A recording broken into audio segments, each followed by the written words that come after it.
Okay, just staying static there on the number. So I think it's a good enough time to kick things off. As I said, good morning, everyone. You're very, very welcome to this morning's Heritage and Climate Action webinar, which is being hosted here as part of the Local Authority Climate Action Training Programme under the Building Capacity pillar of that programme. My name is Breda Marr. I'm from the Eastern and Midlands Climate Action Regional Office. Just to note that this webinar is being recorded. It will be hosted on the LAS NTG website, the Local Authority Services National Training Group website. We will be recording the session up to the point of the Q&A at the end of the session. That's when the recording will stop. Just to note, you will have access to the recording when it will be circulated to you with a link and a password at the end of this week. So too will the presentations be available to you. They will be circulated to you as a registrant of this event also. We will be operating a Q&A throughout this morning's session. We'll be using the chat function, and my colleague Pauline Hocker will just pop a message into that chat function just to promote and prompt you to engage with the session here this morning. In addition to that, we will have polls operating throughout the morning. I think we'll do want to test things this morning just to start things off. Pauline, if you want to set up the first poll. So the polls will be interspersed throughout the presentation. But we'll start off with this poll here that just asks you, on a scale of 1 to 5, how would you rate your understanding about how to integrate built and archaeological heritage into the local authority climate action plans in particular. So got great start there from participants. Thank you very much. We're going to keep it going for another maybe 20 seconds. And of course, this webinar forms part of our training programme for local authorities in support of the development of the local authority climate action plans. And we understand as well that heritage will be a component of those plans. So on a scale of 1 to 5, how would you rate your understanding of integrating built and archaeological heritage into those plans? Let's give it another 10 seconds.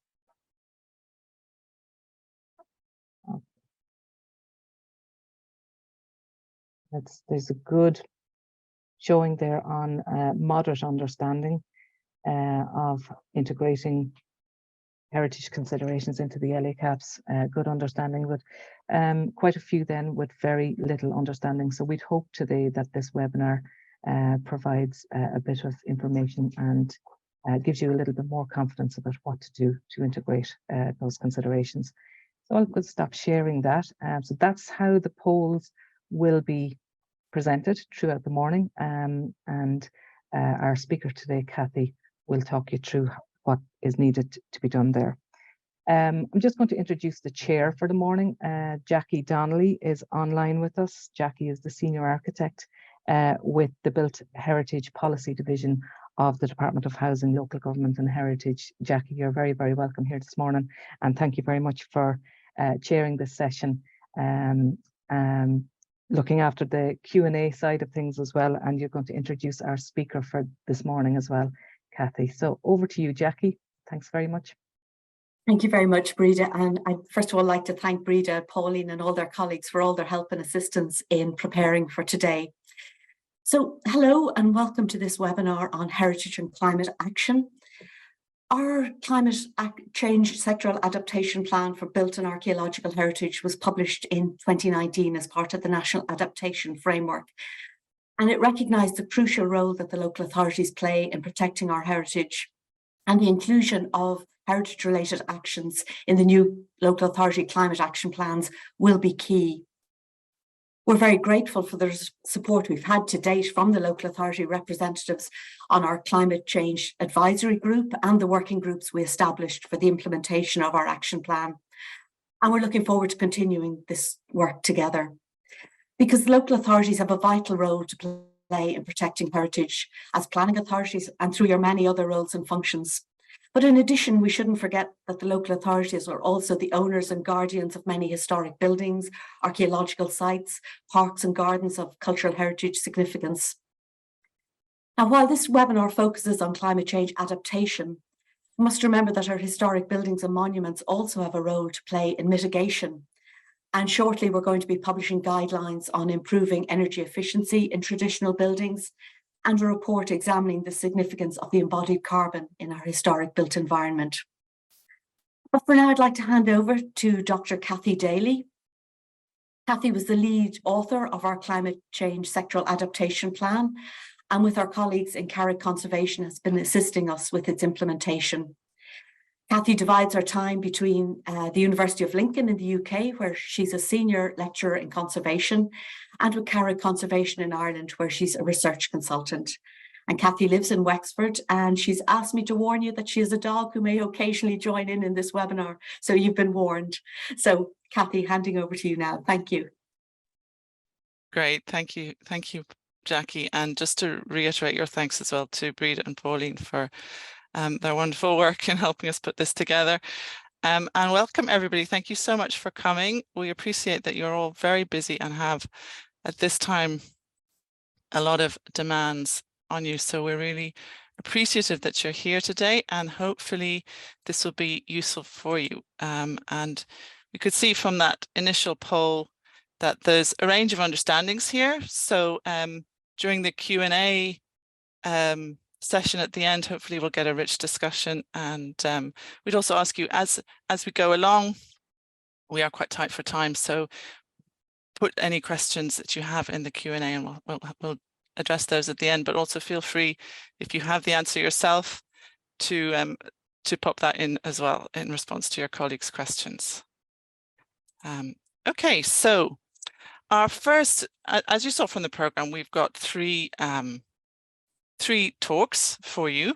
So the first one is about understanding climate change impacts on heritage. So we'll start with that. So in this presentation, I'm going to sort of set the scope for you a little bit in terms of maybe those who aren't as familiar with when we talk about built and archaeological heritage, what we are talking about protecting, then identifying the risks from climate change, the priority impacts that were identified during the process of developing the adaptation plan, and just then to bring those to life a little bit, we'll look at some examples of how that can play out, and probably some of them will ring bells, some of them may even be examples which are close to home for you. So first of all, built and archaeological heritage, it covers a wide range of heritage. It's anything from the sort of more modest local sites to the World Heritage sites. It includes things like public buildings and commercial buildings, but also private homes, farm buildings. It also includes the interiors and the collections. So for local authorities, many have museums and archives. And it also includes their setting, so cultural landscapes. And then, of course, there's archaeological monuments, but also the below ground archaeology, so the buried archaeology, both on land and in water. And so the climate change sectoral adaptation plan for built and archaeological heritage, which from now on I will call the CCSAP, just to save time, considers not only the structures and sites that have statutory protection, but all heritage assets which are important for future generations. So, as I said, built heritage includes all building structures, settlements that are of architectural, historic, archaeological, artistic, cultural, scientific, technical, and social interest. So that's a kind of a general definition of built heritage. It can also include cultural landscapes, and you can see there that there's a broad range of why things might be considered built heritage and might be considered important to preserve. From a local authority perspective, there is the record of protected structures, which I'm sure many of you are very familiar with. There's also, so that could be for individual structures. Then there's also the ACAs, the architectural conservation areas, which you may have. And of course, as I mentioned before, there are also those buildings which don't have protected status, but which are important to think about. And the NIAH is the National Inventory of Architectural Heritage for Ireland. And then in terms of archaeology, that is defined as the material remains of past societies, either above or below ground. So as I said before, that can be buried in the soil, but also below water. And the National Monuments Service manages an inventory of archaeological monuments in Ireland. And these are displayed on the Historic Environment Viewer. And there's also a shipwreck viewer. So we have links to these in the as you can see on the screen, and you'll get these presentations so you can have a look at those if you're not familiar with them already. So these are all logged on the SMR as well, the Sites and Monuments Records. And they have statutory protection, so any works that go on around these sites need to be licensed. So this is just an example for those of you who aren't familiar with the Historic Environment Viewer. This is a screenshot looking at the NIAH, which are the blue dots, and the SMR, which are the red dots. So the archaeology are the red dots. And this is for Wexford Town and its environs. Just so you can get an idea of what's in your area. Okay, so that's a kind of a whistle stop of heritage, and I think a lot of you probably are familiar with those things already. But if not, those resources are available for you. When it came to identifying climate risks for the CCSAP, which was published in 2019, we used the Ensemble of Regional Climate Model Projections that had been produced in 2015. For this presentation, we've actually updated them now to the 2020 projections, but not a lot has changed really in terms of its the general outlook has remained the same. And I'm not going to go too much into this because I know a lot of you have a lot of other training on climate change, and you probably are very familiar with the projections. Obviously, we're heading into a future where there's overall temperature rise. We're looking at particularly warmer winters and wetter winters, so maybe less frost days, but an increase in the growing season, which is of concern for heritage, and changes in precipitation, so heavier rainfall and a change in the pattern, so maybe drier summers.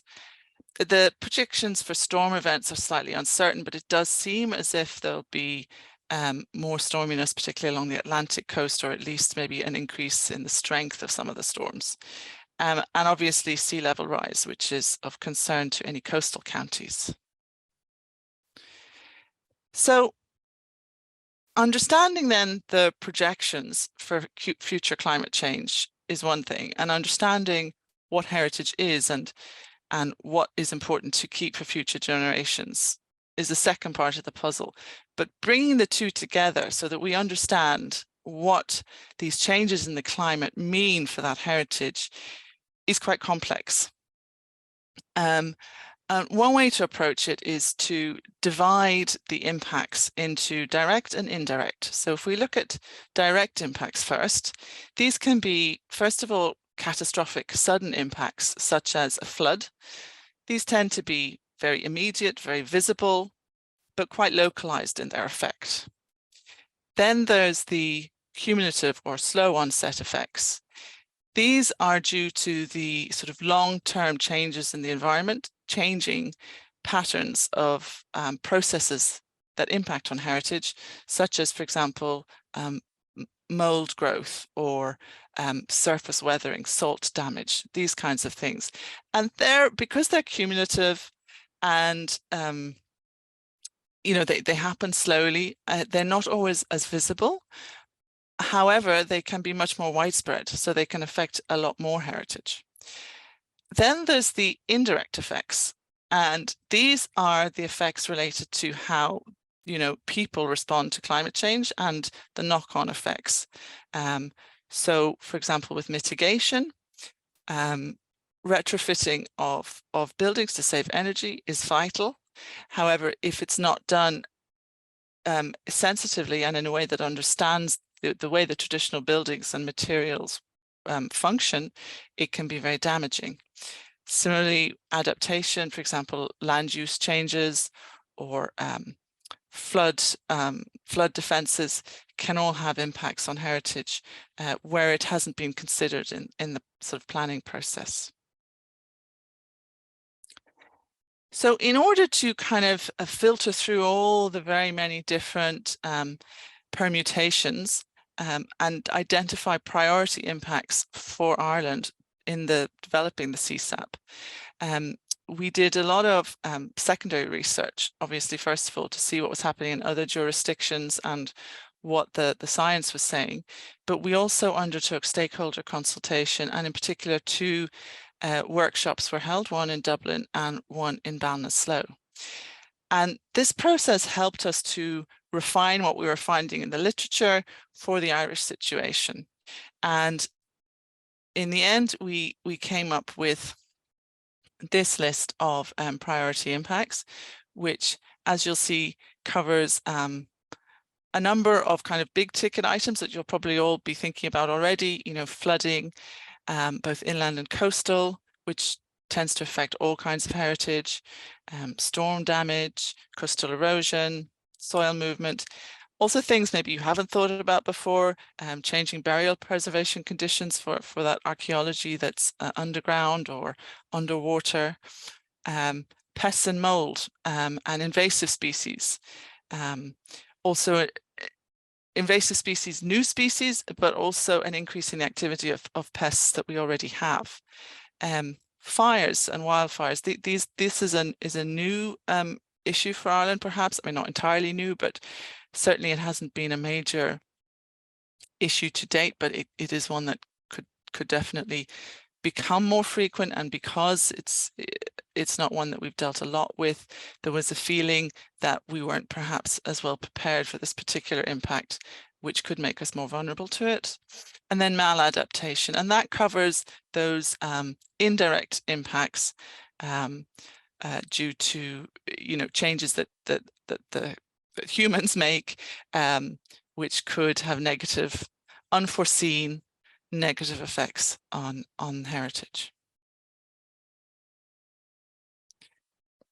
And I should mention that all of this is in the CSAP, which you can find online, and we have a link to it in the presentations as well.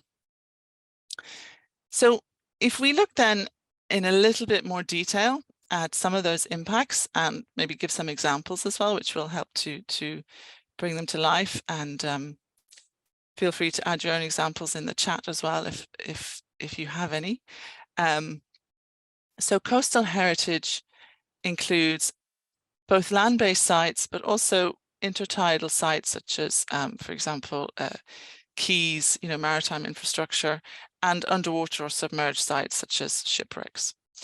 And these can all be susceptible to a number of impacts from the coast, such as storm surge, maladaptation, as we talked about, and the many conflicting demands that there are for the protection of coastal assets. And then sea level rise. And this not only causes flooding, but can also cause an increase in saline intrusion. So this can also relate to some of those slow onset effects in terms of salt weathering, for example. Coastal erosion, obviously of most interest to those of you with coastal counties, particularly perhaps in the southeast. This large picture here is of Donegal Cemetery in County Wexford, where the local authority did install some coastal defences for this historic graveyard. And deciding what to do is part of the adaptation process, having a strategy for loss, because not every site is going to be able to be saved. But those decisions have to be made in consultation with the community as well. So it can be quite a complex process. These other pictures here are from, well, one is the Armada cannons, and and the other one is human remains exposed in Omey Island in County Galway.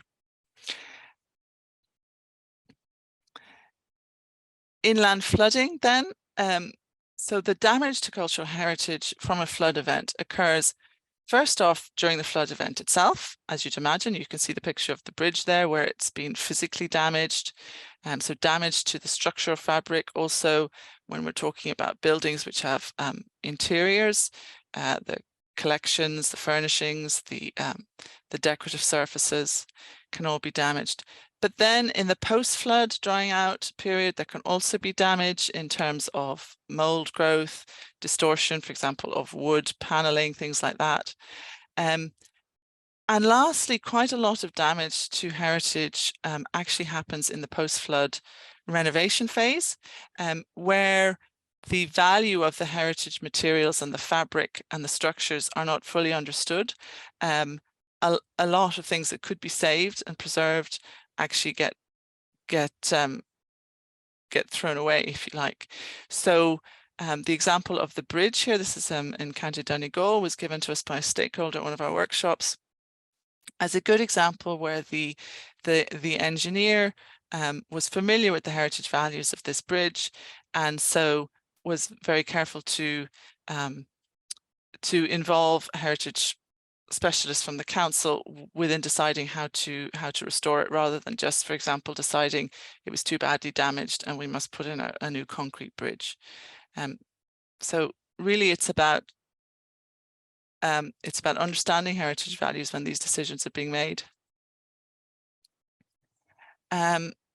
Storm damage happens from a number of factors. One is just increased wind-driven rain. So that can cause abrasion of surfaces, dissolution rates are increased. So for example, the mortar in between stones can be washed out, and water penetration of buildings, which can lead to other problems, as we've mentioned, salts and mold, etc.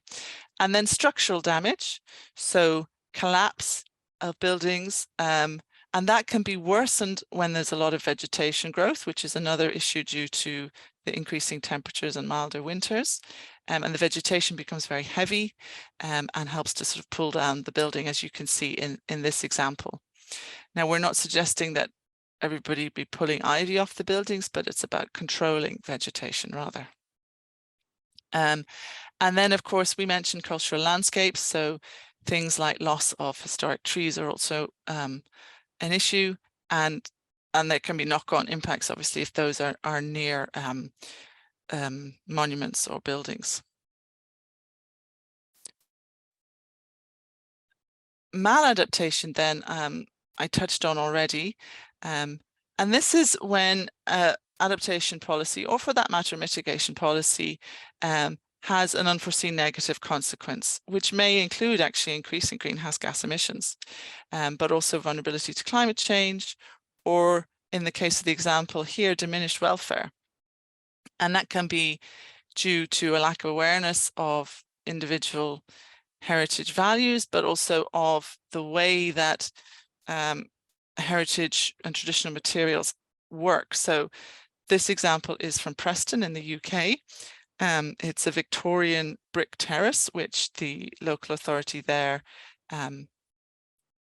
retrofitted. So they installed, as you can see, insulation on the outside, cladding on the outside of the buildings. It wasn't well done anyway, but it's modern material, which is not breathable. And that's fine if it's going on a concrete building, but if you're putting it on what is essentially a breathable building, then what happened is it sealed in all the moisture, and a lot of mold and fungus grew inside the buildings. So they then became unhealthy buildings, and all the tenants had to be moved out, and everything had to be removed, and it cost a lot more for the council to fix that problem. Pests and mold then. So as we know, we are going to, we have a number of invasive species. We may see more invasive species. There have been 1 or 2 reports that I've read of the National Trust finding termites in some of their buildings. So these are potential worries. But more immediately, the milder winters mean that we're getting more existing species increasing in numbers in terms of their breeding capacity and so on. So things like moths, beetles that attack materials inside buildings, mold growth, fungal growth. So you can see their picture in the middle is from Barry's Court Castle. And we have produced a guidance for local authorities, which we'll circulate to you. And this is one of the case studies in there. There's a number of case studies on all of the impacts that I've talked about today, so that you can go into those in a little bit more detail. And there's also a number of useful resources and approaches suggested in that guidance document. And landscape changes as well. So a loss or gain of species, which changes our landscapes and our sense of place. So that's an impact also in intangible heritage. So there are a lot of links as well between cultural heritage and natural heritage or biodiversity, which we'll talk about as well as we go through. Another one of the impacts was soil movement or changing burial conditions. So both related to what's happening in the soil. So altered moisture content of soils, both drying and overwetting can cause movement of foundations, subsidence, erosion, landslide. The picture on the right there is of Skellig Michael. There's an increasing incidence of rockfall at Skellig Michael, which is related to severe weather and to soil movement. That's just one example. So when you get these dry periods and the vegetation dies back and then you get heavy rainfall, you can end up with erosion and landslides and even bog bursts in places where that's relevant. We can expect for archaeology perhaps some increasing damage from livestock and machinery where ground has become very wet during very wet winters, and drier summers. Desiccation is particularly concerning for wetland areas, and there's a lot of archaeology preserved within peat bogs. The picture on the left of your screen there is from Corley Bog Trackway in County Longford. And there's a preserved Iron Age trackway in the peat there. And that is actually managed. So the water levels there are managed. But there are many where there's, it just relies on natural wetting. And changes in water quality, and I mentioned saline intrusion already, which will affect preservation conditions as well in the soil. And of course, many of these processes are not so visible to the eye as some of the other ones that we've talked about. So even understanding what's going on can be quite a challenge. And fires, we have obviously had wildfires, and potentially that is going to increase.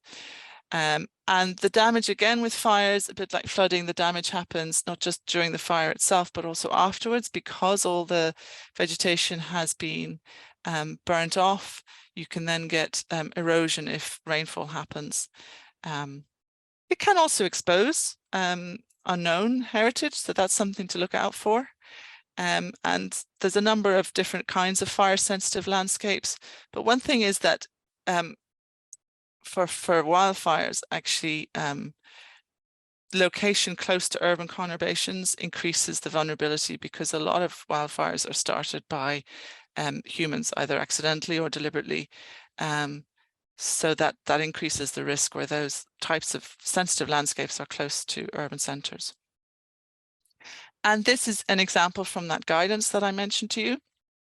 So it's called Guidance for Local Authorities to increase the resilience of heritage resources to climate change. And as you can see, we have we've tried to model it a little bit on the All Ireland Pollinator Plan, so it's not as good or it's different, but so we have a series of questions to take you through how you could approach a certain issue, and we also have case studies to help you with that.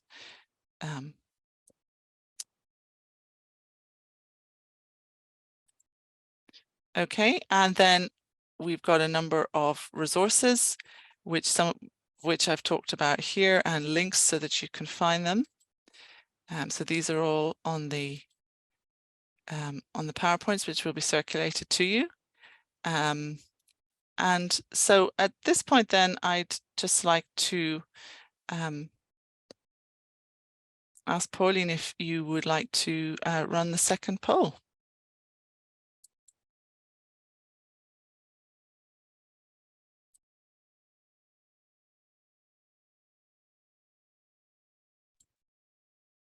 Okay, so you can see the poll there. What we're asking here is, we've talked about the priority impacts for heritage that were outlined in the CCSAP. What we'd like to know is which 5 you think are most important for your local authority. So have a look through them, and there's 9 altogether.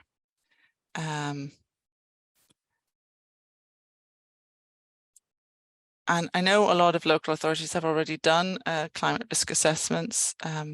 So you may have a list of impacts that are of most concern in general for your local authority, but think also of the heritage resources that you have. Which ones do you think are most relevant? Okay, great. 50 people have responded so far. That's brilliant. We have about 80 participants, so let's try and get it above 70 if we can. So unsurprisingly, flooding is coming up as a big one. And maladaptation as well, interestingly. Give you a few more seconds to answer, and then I think, Pauline, you can share the results. I can see them as they're coming in, but so we've got 68, 2 more people, and then we'll get to 70.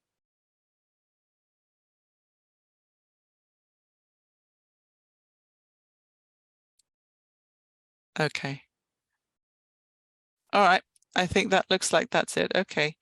So Pauline, if you want to share stop the poll and share those results.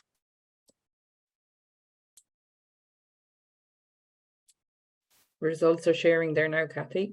Brilliant.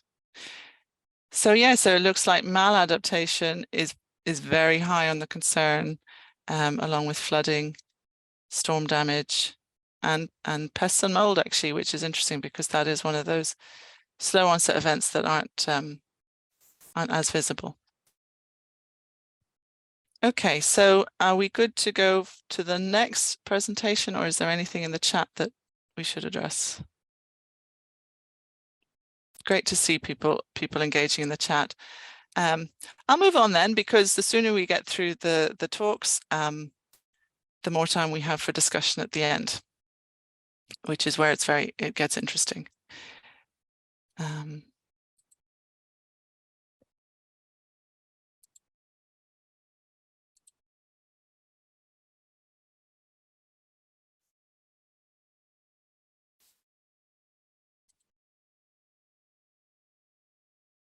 Okay, great. So hopefully you can all see this next PowerPoint. I'm sure someone will shout if you can't.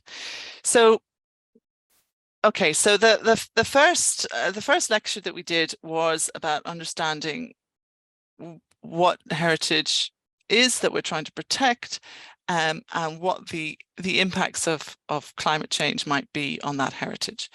And obviously it will vary from county to county, depending on what local authority you're in, which impacts are of most concern, but there was some consensus of what the main impacts might be there in the poll, so that's great. So now we're going to go on and talk about putting this in kind of a wider policy context. So how does cultural heritage intersect with climate action policy in other ways, apart from just concern over protecting heritage from the impacts of climate change? There are other aspects and other advantages of engaging with this topic that we'd like to talk about next. So that's where we come to talk about co-benefits and synergies, but also recognizing that there may be some possible conflicts. And many of you chose maladaptation as one of the impacts you were concerned about, and so probably it's around there that you'll find sometimes conflicts occur.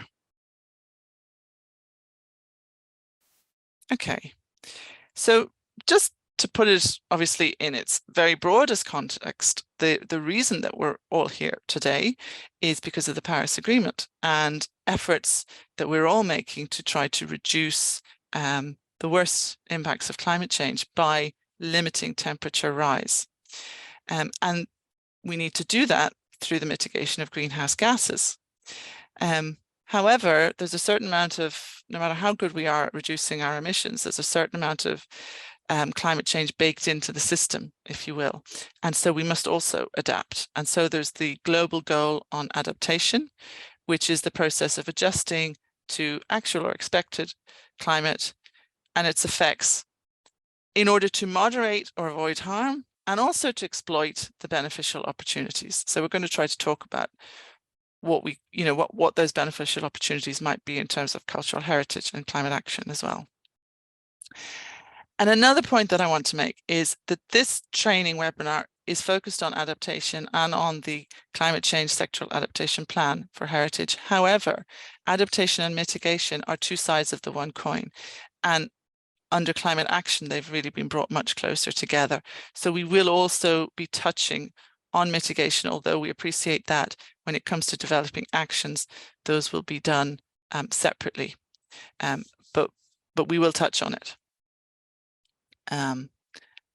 Okay, so co-benefits then. Co-benefits are all about, what are the additional benefits that we can get from doing something that we need to do anyway, right? So the co-benefits of protecting heritage,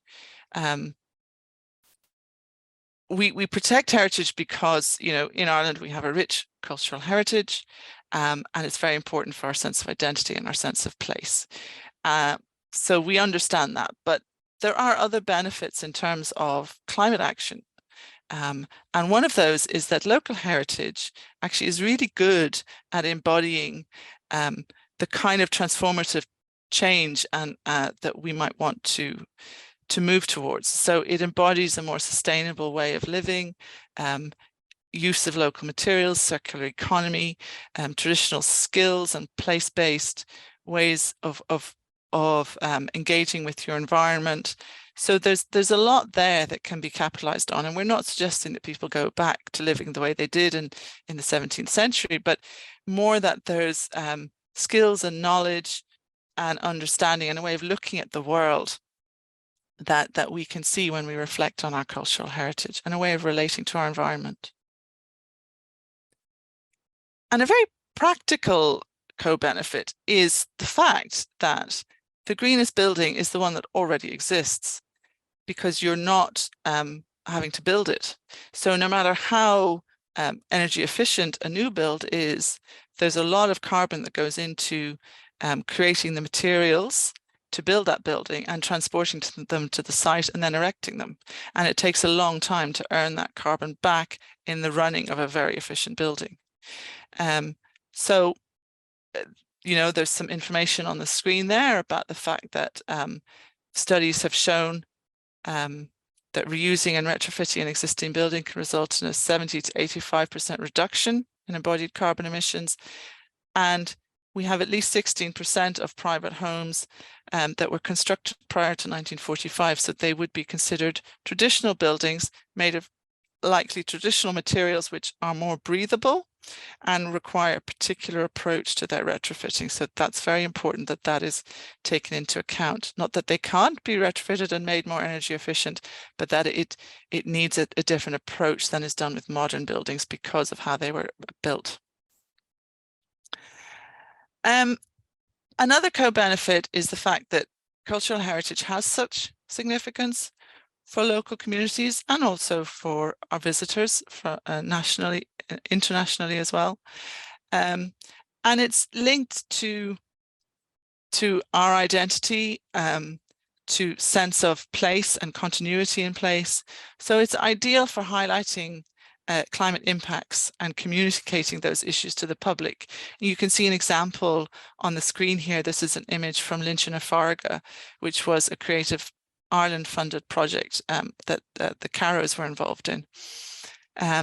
it was all about sea level rise, using heritage buildings to illustrate where the sea level might be in future scenarios. Heritage can also, because it brings people together and gives them a sort of a shared sense of place and identity, can also contribute towards social cohesion and recovery following major climate disturbances. We haven't luckily had too many of those so far, but they may increase. And we saw in COVID how important it is for well-being, both natural and cultural heritage in the locality. So, you know, we feel that there's more that could be done with that as well in terms of climate action. And just another example, because, you know, things will come up that are unique to your area. This is actually an example from the UK. This church had some 18th century bells which needed to be restored, and they actually got a grant from the Environment Agency of £10,000 to restore the bells. And the reason for that synergy, if you like, is that the bells themselves will be rung as a flood warning if the electronic flood warning system fails. So there you have, you know, heritage coming together with climate action in a very practical way that benefits both. And this is a village that has a long history of flooding, but obviously it's becoming more frequent and more intense. But there's a lot that can be learned from past responses as well to climate. So in terms then, we've talked about some co-benefits there, and I hope some of them maybe rang bells with you. You might have your own examples. But in developing the CCSAP, the Department of, I think they were climate communications at the time, they outlined the approach that each sector was to take, and they built an archaeological heritage sectoral plan, sits alongside 8 other sectoral plans, but needs to consider those other sectoral plans as well. So they're parallel, but they should also interlink well to form an overall national framework for adaptation. So what we needed to do was consider synergies and conflicts with other sectors. But it also said that relevant intersections should be considered at local level. So this table, now I apologize if it's a little bit small for you to read, but this summarizes some of the cross-sectoral synergies and potential conflicts that we found. And many of these may also be relevant at local authority level. So we have, for example, improving the understanding of the impacts of climate change through sharing of information and knowledge. And if you're familiar with the Paris Agreement, on Section 7 on adaptation states that adaptation solutions should be based on the best science, but also traditional and indigenous knowledge where appropriate. So it's even in the Paris Agreement that there are benefits to understanding traditional and local knowledge. Asset management and maintenance approaches. So regular maintenance of historic buildings is good for the buildings themselves, but it also increases their energy efficiency. However, there is the risk of conflict there where development or works on buildings doesn't take the heritage values into account sufficiently. Communications and awareness raising, we talked about that a little bit in co-benefits as to how cultural heritage can offer avenues for creatively engaging people with climate change. Flood, there's both synergies and potential conflicts there. Flood defences can protect heritage and are very important, obviously. And there's information as well from historic flooding records and data that can help to understand what happened in the past and hopefully predict what might happen in the future. But flood defences can also have physical and visual impacts on heritage. So it's about negotiating solutions. It's about having heritage there in the early stages when those decisions are being made, in order that they can be part of the conversation. And capacity building, as we're doing today, sharing knowledge and information, because there are, as we said, co-benefits, and we can share, we can make things more efficient if we talk to each other. Then we also came up, so those were kind of general co-benefits and conflicts that covered a lot of different sectors. There were some specific sectors where we picked out particular synergies. And I don't want to labor this too much, because they may not all be very relevant for you. But certainly something like agriculture and biodiversity is very important. I mentioned it earlier, the links between cultural heritage and natural heritage are very close and really need to be closer in order to get the most out of climate action. So enhancing the resilience of traditional land use benefits both tangible and intangible cultural heritage, actually, as well, that sense of place. And can also, do things like slowing floodwaters. Similarly, with biodiversity and water around peatlands restoration, it's so important for archaeological preservation and pests. And emergency response is something that the CCSAP has a number of actions on, and there is work being done on that from national level, which will come down also to regional and local level in terms of making sure that first responders are aware of heritage when they do respond to these emergencies, climate emergencies that will have things like floods, for example. Okay, so there was a lot there on those slides, and I apologize for sort of rushing through it, but you can certainly go back to those and have a look, and hopefully you'll find something of interest. In terms of mitigation then, and as I said, this is mostly about adaptation, but you can't really separate the two, nor should you try too much, I think. So there were a few actions within the CCSAP that related directly to mitigation. So we just wanted to flag those to you here in case they're of interest to work that you're doing. One was to establish and demonstrate green ways of working within historic buildings. And as Jackie mentioned, there's a guidance that's being produced.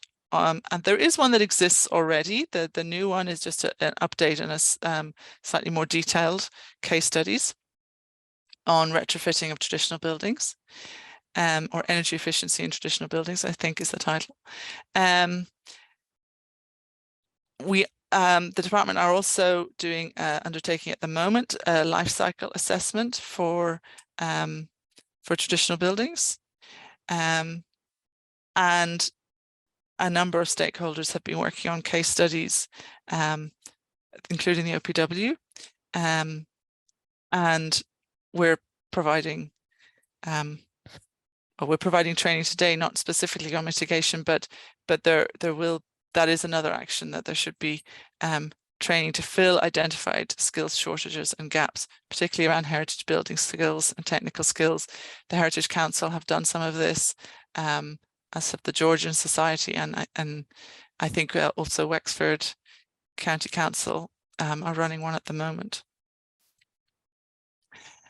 And one point that we wanted to make today is that there's a lot of amazing work already being done within local authorities. So it shouldn't be seen as a massive new undertaking, because really there's, as I said, there's amazing work already being done. The Town Centre Health Check programme, for example, was included as one of only 6 case studies on sustainability across Europe by a research project, European-wide research project. And that's a great example of using community heritage to regenerate so there's a lot of co-benefits there, benefits for heritage, benefits for climate action, benefits for the local economy and the communities. It ticks a lot of boxes. So that's an amazing initiative, and one that we would see as really, as I said, ticking a lot of those boxes for the CCSAP as well. So we talked about this earlier, about how heritage contributes to overall well-being, and that these historic town centres can enable people to live a sort of a more sustainable way, you know. So that's something to really celebrate at local authority level, and maybe try to engage with more if your local authority hasn't yet. Similarly, the Historic Towns Initiative is some work with the Heritage Council and the department have been doing, and this is supported very much by legislation, the Climate Action and Low Carbon Development Act, which sets out a roadmap for moving towards a climate neutral economy. And this, as I mentioned earlier, this means that conservation and repurposing of existing historic building has to be part of that picture, because of the embodied energy that these buildings contain, which is, you know, lost if they're demolished, plus the added carbon for replacing them. And Housing for All is committed to the Historic Towns Initiative, and helps to support that. One of the priority impacts of the CCSAP, and one that is a priority for many of you, judging from the poll that we just carried out, is maladaptation. And one of the main causes of maladaptation is where energy retrofit works are undertaken on traditional buildings, but have unintended consequences. And that can be either because the buildings themselves aren't fully understood in terms of the way that they function, and many traditional materials are breathable, for example, but also can be a lack of awareness of the heritage significance of the building itself. So that's really about capacity building and awareness raising.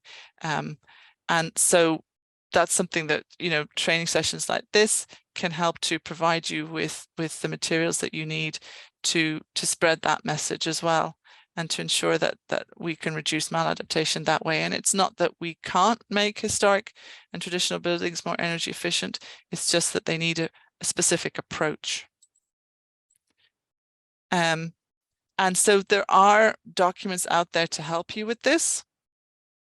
And as it says on the slide, the challenge really is formulating strategies that balance the reduction of greenhouse gas emissions with protecting cultural heritage. And if the embodied energy rather than just the operational energy was taken into account, we feel that would probably give a fairer picture of how important traditional buildings are to this, to climate action. So as you can see, there's the energy efficiency in traditional buildings advice series is there, and there's already there's the other picture there is from Historic Scotland. They also have useful guidance, but there's a new one coming out at the end of this year as well, which Jackie can answer more questions on if you're interested at the end. The last couple of slides then, I just wanted to try to put some of what we talked about in sort of an international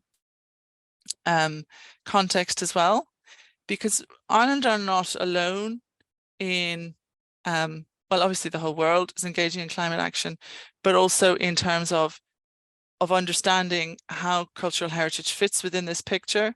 It's quite new around the world, but it's also the co-benefits are also increasingly being acknowledged. So these are the results from a survey of 10 climate plans, not adaptation plans and not cultural heritage plans necessarily, a mix of mitigation or adaptation plans, both at national and local levels, but not plans for cultural heritage, but for other sectors, from 9 different countries around the world. And they were analysed to see if they did consider cultural heritage, and if they did, how it was integrated. So you can see there the kinds of topics where cultural heritage was considered.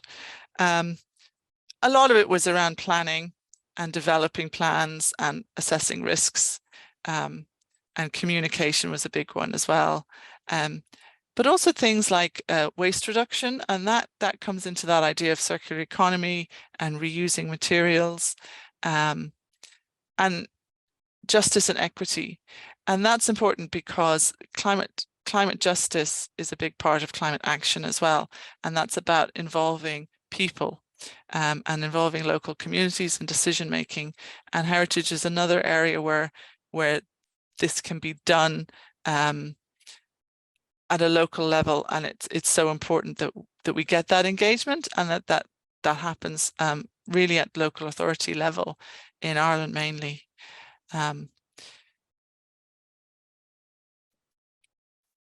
So the kind of the conclusions then from that report were that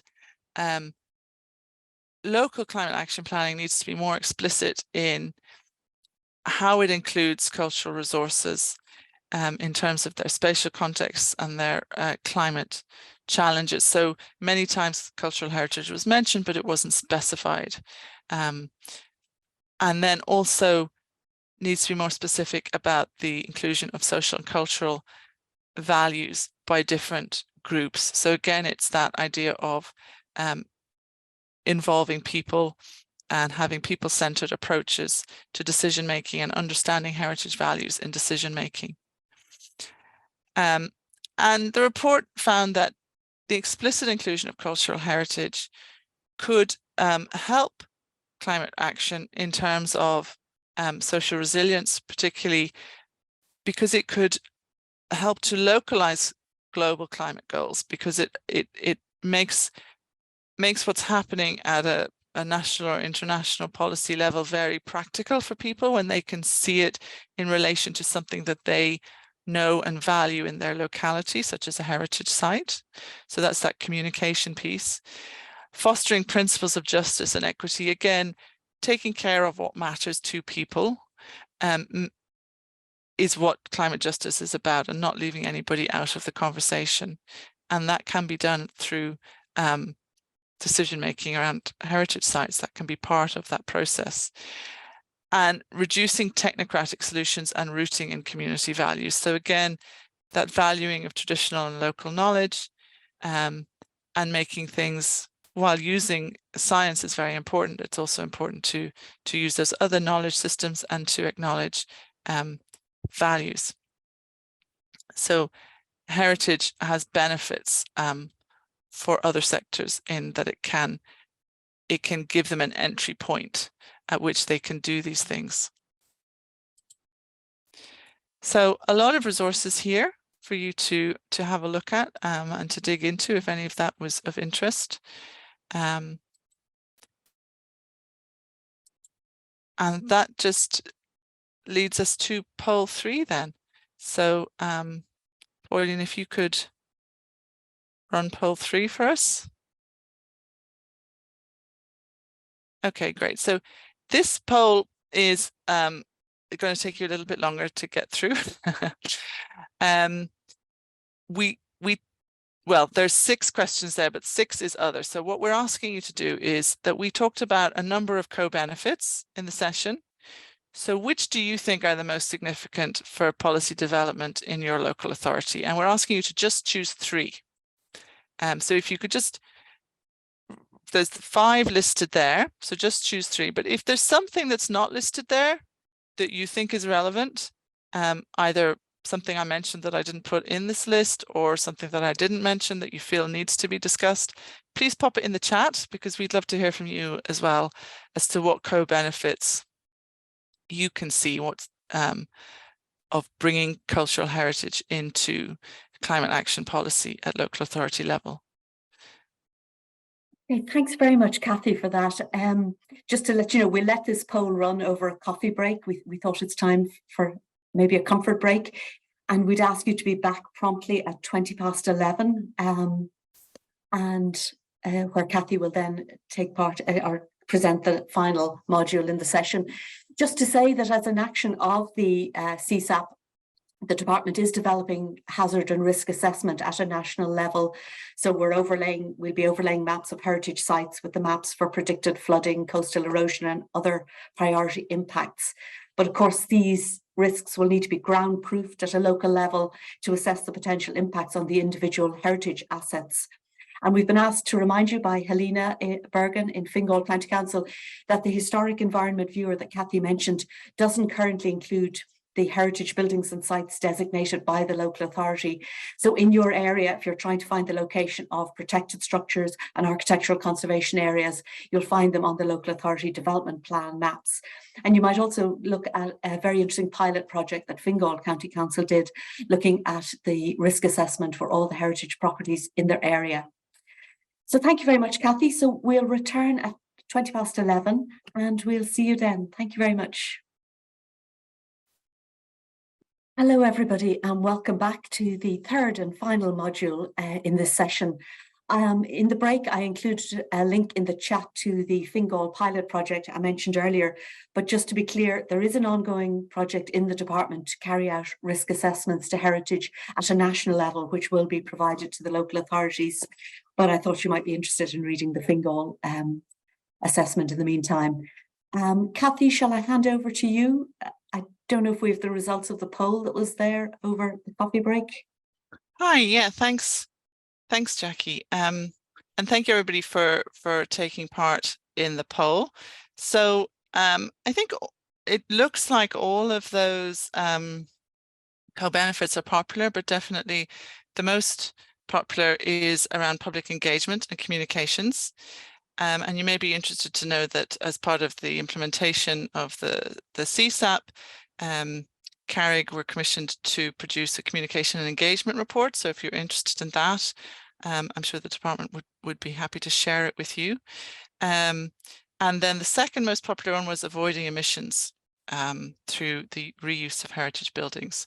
And then the third most popular one at 66% was local heritage embodying sustainable and traditional place-based ways of living, helping us move towards that transformational change that we need to make. So thank you so much for that.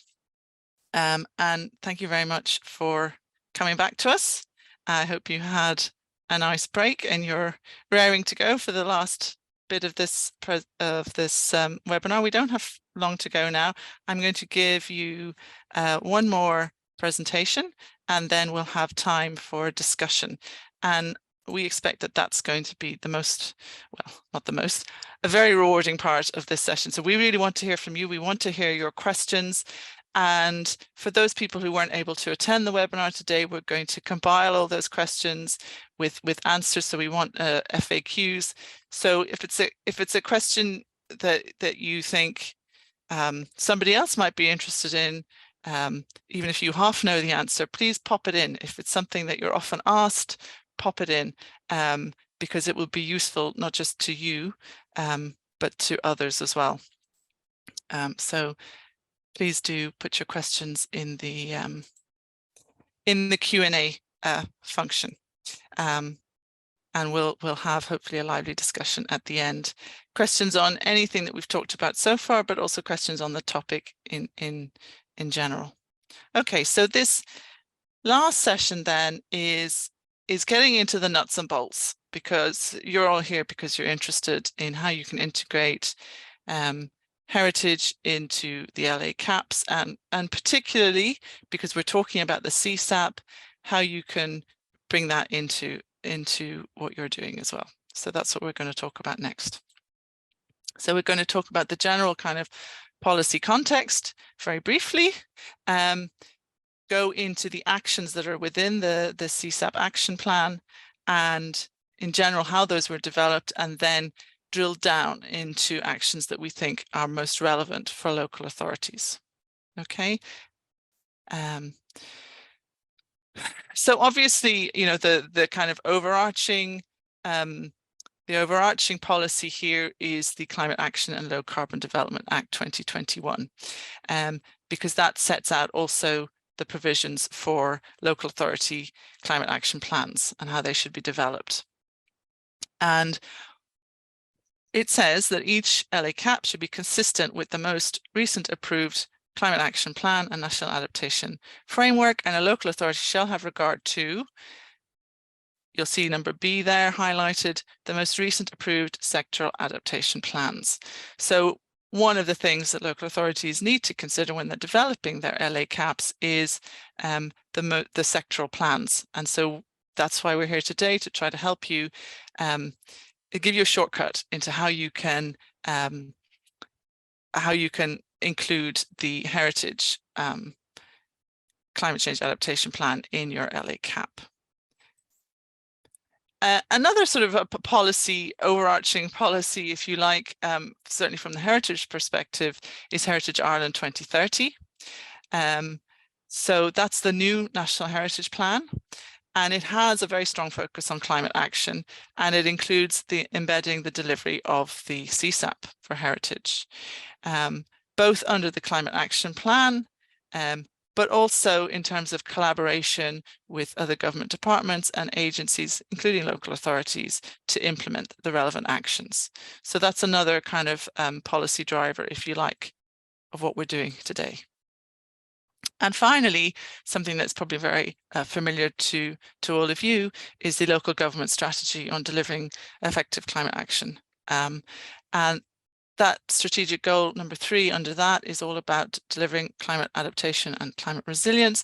And I think if you read through the bullet points there, a lot of that will chime with what we've already talked about around sharing data, assisting communities to become more resilient, capturing opportunities from climate action to enhance our natural environment and our buildings, and enhancing our communities, prioritizing nature-based solutions, supporting other agencies in implementation, and continuing to advance and embed climate adaptation within all the processes, including those relevant, most relevant to heritage. So that's the kind of the background policy context. The goals and objectives of the CSAP for heritage were developed for the 5-year term of the plan, but they also outlined a kind of a long-term strategic vision.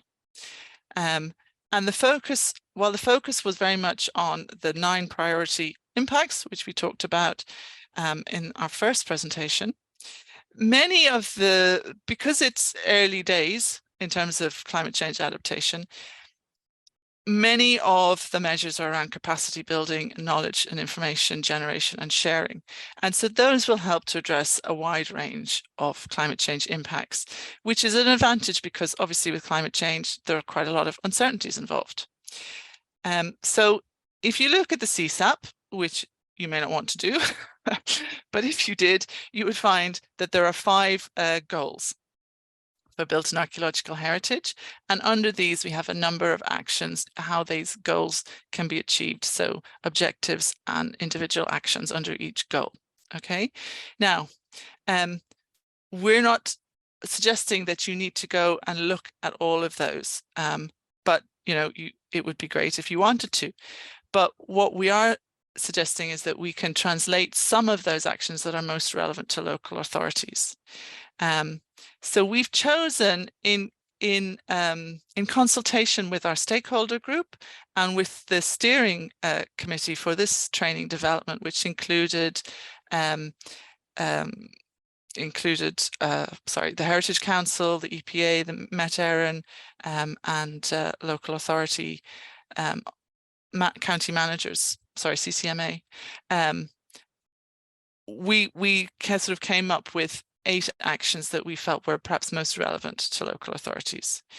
And we also came up with some key principles, which were that actions should be low regret and tangible, so achievable and sort of fairly concrete. Actions should focus on avoiding damage, so maintenance rather than repair is preferable. Should address capacity building because it is early days, and actions with multiple benefits or co-benefits are preferable. So if we can come up with actions that address other things that local authorities need to consider, such as, for example, biodiversity, then that's so much the better. So that's what we're aiming for. And hopefully that makes sense to you as well. The wording of the SMART actions, which will be included in your final CAPs, will be developed by you in accordance with the CARO and the DEC guidelines. So the list that we're providing is just intended as a starting point for that process. And you could consider talking to the Dublin CARO, who are the lead for heritage, if you wanted more pointers. We've also included some suggested indicators and outputs, and we've also included some resources which we think could help you. But please, take this as a starting point. It's not supposed to be a straitjacket. It's very much what we think may be relevant for you. You may not think so, but hopefully it at least gets the conversation started. Okay, so let's dive in then to these 8 actions that we've picked out from the CCSAP. So goal 1 in the CCSAP is about improving understanding, and that's a kind of a starting point for everything. And at local authority level, it's so important for improving understanding, because it's where things actually happen on the ground. So the link between the kind of larger theoretical knowledge, perhaps at national level, like Jackie was talking about, the national GIS hazard mapping and risk assessment that the department are engaged in. But we also need to drill down to that local site-based level. And so local authorities are vital for that, and engaging with communities to do this is so important. So that's the first action that we've pulled out there. And the resources that the Community Monuments Fund and the Historic Structures Fund are grant aid schemes which can help with this work. And there was a project funded under the Community Monuments Fund which Carrick Conservation were involved with. It's just one example, but it's something that you could look at if you're interested in doing something like this. And it was a climate risk assessment study of historic graveyards in Kerry that did involve community surveys and input. Another action that we've pulled out is about developing monitoring and response regimes, which can build on citizen science approach. And again, local authorities are really a linchpin in terms of citizen science and involving communities. So that's why we pulled that specific action out. Monitoring is important, all kinds of monitoring, and data collection is vital. But a particular strength of local authorities obviously is that ability to engage with communities. Available resources there would be, for example, the recently finished Cherish project produced a toolkit, and they did do some citizen science along with a lot of other more technical monitoring, but that may be of interest. And Fingal have the Heritage X Climate citizen science project that they're piloting. Under goal 2, which is about developing and mainstreaming policies for climate change adaptation for heritage. And we've got 3 actions that we pulled out there, which we felt were relevant for local authorities. One is ensuring that national and regional policies and plans align. So that's an easy win, probably, because it's about working collaboratively with the department, maybe participating in the working group activities that are part of the implementation of the National Adaptation Plan. We do already have a number of architectural conservation officers, local authority archaeologists, and heritage officers on our advisory groups and working groups. So we really invite more participation from local authorities, but what we've got so far has been great. So I think that's probably one that you can put in confidence that will happen, or is already happening. Integrating climate change adaptation into all heritage management plans and policies. Again, that probably is perhaps already happening, and there's a number of resources there that can help you do that.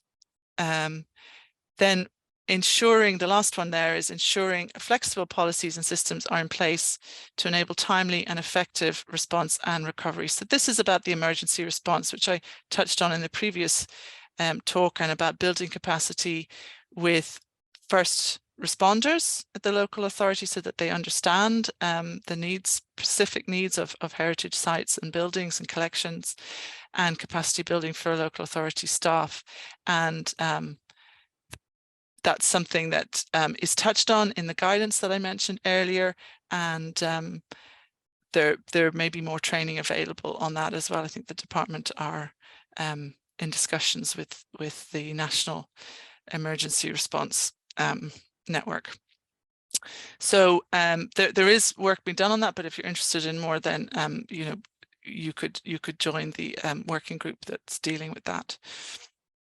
But just to note as well that it goes BEJ, those refer to the numbers within the CCSAP. So that way you can easily go to the CCSAP and find the actions that we're talking about. That's why they're not consecutive. Goal 3 then is about conserving Ireland's heritage for future generations. Obviously, everything we do is about conserving Ireland's heritage for future generations, but this is more specifically about conservation actions. So climate proofing, planning procedures for heritage properties is very important in terms of preventing that maladaptation that we were talking about. There are already, you know, documents and procedures for planning that can help with that, such as the SEAs and heritage appraisal development plans. It may be that amended planning requirements are needed, and this was something that came up strongly in our working groups, and again, perhaps that is something that could be developed further with the department and local authorities. Integrating climate change adaptation works into all heritage works and maintenance plans. This is again about thinking about climate change when maintenance is being done on heritage buildings. So considering whether, for example, you need to you know, increase the size of rainwater goods, something like that. But also thinking about how you can reduce the amount of carbon in the repairs that you do make. So favouring perhaps more traditional materials that maybe have a lower carbon footprint. And again, the guidance for local authorities to increase resilience of heritage resources, which will be sent to you along with the slide decks, has some links to tools that could be useful for you on this. But also, you know, talk to your architectural conservation officer, talk to your heritage officers. They also have a lot of this information at their fingertips. Goal 4 is about exploiting the opportunities for built and archaeological heritage to demonstrate value. So that's coming back to that idea of co-benefits. And it touches on that communication one, which came through so strongly in the poll of co-benefits that you saw as most important, and using interpretation of heritage sites to raise public interest and engage people with the wider issue of climate change and the need for transformational change, as well as decisions that local authorities are making. And it can help to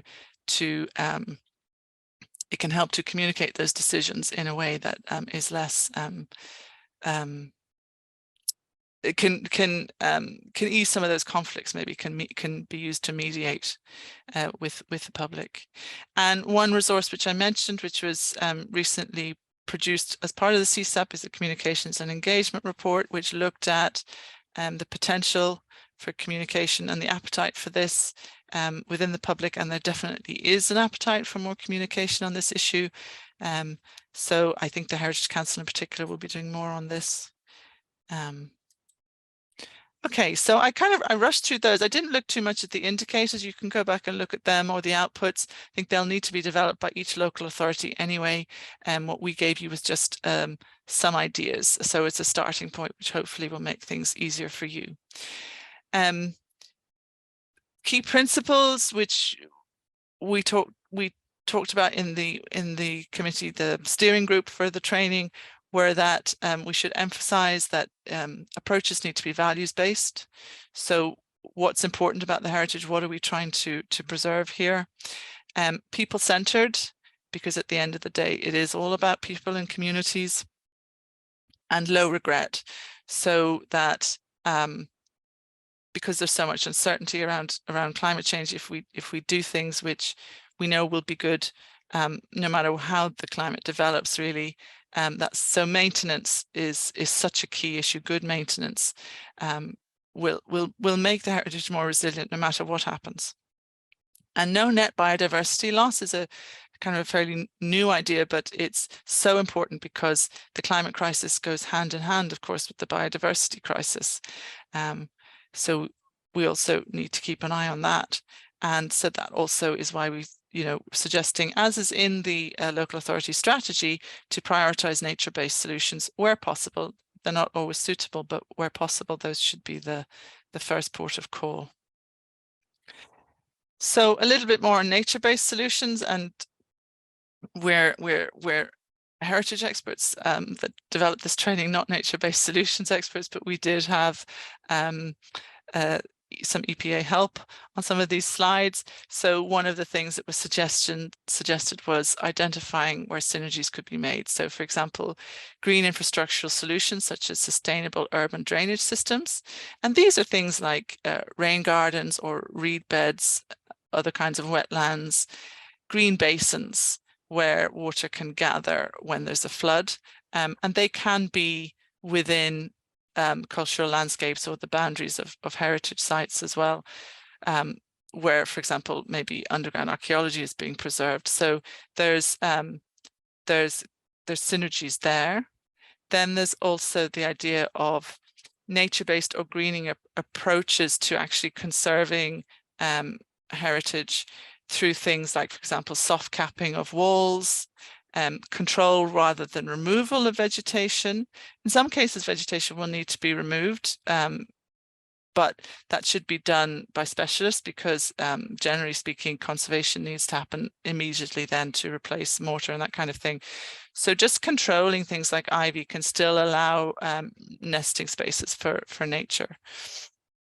And vegetation can act as a buffer as well for moisture cycles, for example, and therefore help to reduce soil erosion and things like that. Planning came up as a very important issue, and it's one of the actions that we've suggested. It is obviously quite a complex area, and it is very much, local authority mandate. So planning is so important, as it says on the slide, for leveraging both the positive potential for mitigation of emissions for heritage buildings, but also for the loss of heritage values through maladaptation, which, we've talked about quite a bit so far and is a concern for many of you.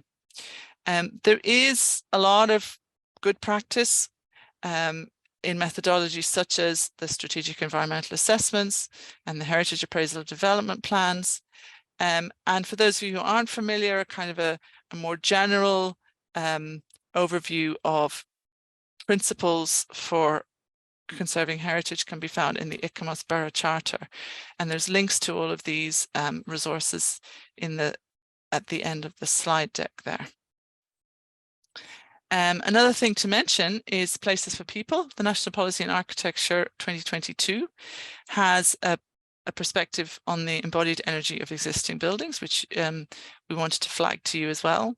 And that says that changes in land use, planning policy, and the protection and enhancement of biodiversity and our existing building stock will be key drivers in achieving climate change goals.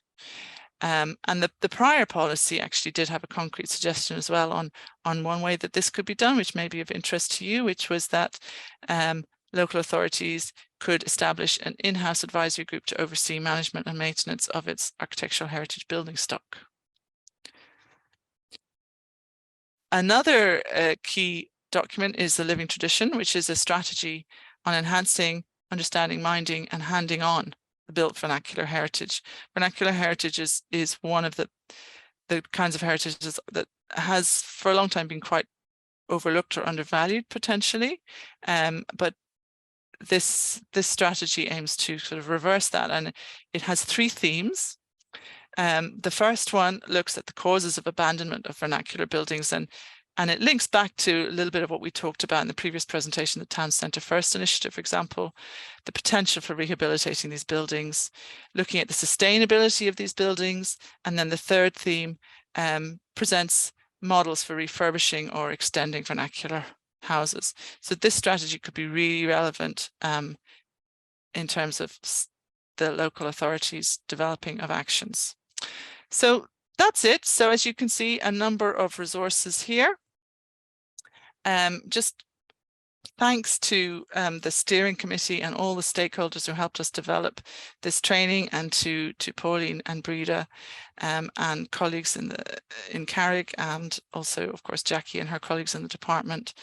I hope it has been useful for you, and what we'd like to do now is encourage you to keep adding questions in the Q&A, and then we'll run 2 more polls as well. So Pauline, if we could run poll 4. And then,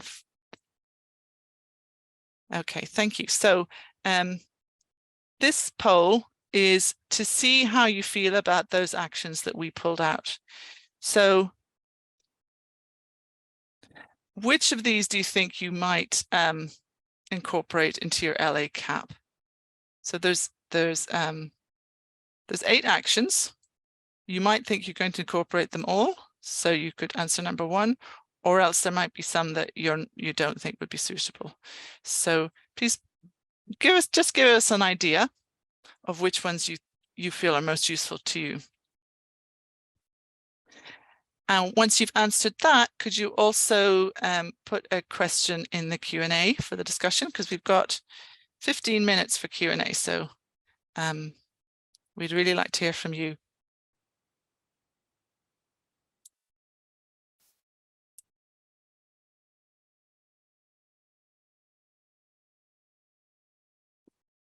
Thank you very much, Kathy. Yeah. Yes, and perfectly to time as well with your finish. Will we let this poll run for a short while longer? And yeah, I think let it run a bit longer, because it is quite a complex one. And just to say to people also, you know, if you maybe don't have any questions, but do you think there's any questions that your colleagues who aren't here might have? Because as I said, we're going to prepare an FAQ. So yeah, if there's general questions that you maybe as a specialist are asked a lot, pop that in, and we'll create an answer for it. And of course, you've got Jackie here, who's an expert in the national policy, so make sure to ask her some awkward questions. Thank you, Kathy. It won't be recorded. But I'd just like to emphasize, you know, that kind of actions that you might look at can sometimes be quite simple. I mean, the best and most straightforward thing you can do to protect particularly historic buildings against climate change is undertaking enhanced maintenance and repair regimes, which also improves the energy efficiency of the buildings, because when the walls of the building are warm and dry as opposed to damp and wet, their thermal efficiency is greatly increased. So a lot of these are the kind of actions that, you know, you can include in maybe planning conditions, in, you know, grant aid and the like, that people need to think about. As I say, it doesn't have to be hugely elaborate. And we also need to think that the kind of actions you do might include protecting and adapting heritage to protect it from climate change impacts, and guiding it and managing it and conserving it through the process of change. And then on the other side, there's using heritage to engage with the public, to explain and communicate, you know, the potential impacts of climate change, and show how society can transition to a low or to a zero carbon future. And as we always say, you know, the main thing we need to make sure here is that we choose the no regret or low regret solutions here, so that we take our heritage forward with us into the future. Kathy, do you want me to end the poll? Yes, I think oh, there's still some answers coming in. But yes, I think maybe we'll end that one because we've one more, don't we? So let's see, what are the results? So about 40% of people have said all. Am I reading that right? I think all of the actions are pretty popular.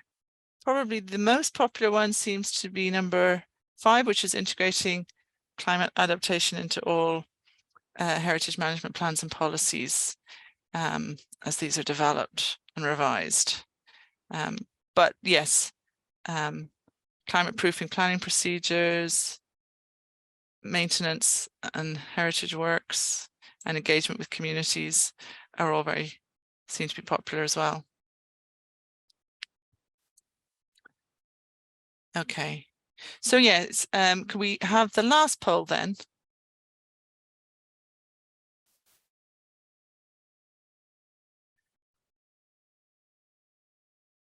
So this is really a repeat of the question we asked you at the beginning, just to see if we've had any success in giving you a bit more confidence and understanding as to how you could integrate built and archaeological heritage into the LA CAPs. Some of you came here already with quite a good level of understanding. Hopefully there's been something new here that you've discovered, and those of you who felt less confident, we're hoping that this has helped to give you a little bit more confidence as to how that can be done.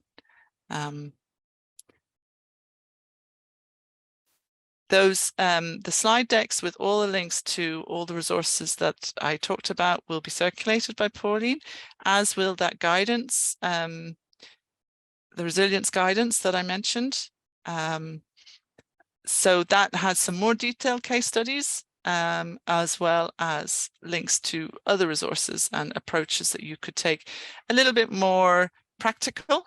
A lot of what we talked about, because we're talking about developing actions, is around policy and planning.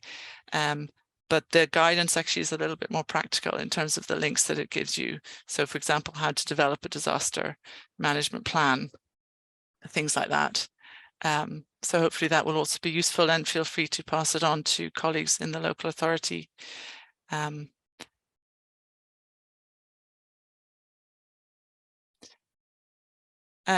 So there's a message in the chat there about whether attendees can, if you are submitting questions to everyone. So Yes, so Kathy, if attendees want to submit questions, they must submit them through the Q&A button, not through the chat. Yeah. Okay. Okay, so I think great. Well, the responses to the poll have slowed down, but what I'm seeing then the results is that, yeah, a lot more people are feeling that they've got a good understanding now, and moderate to good are the majority.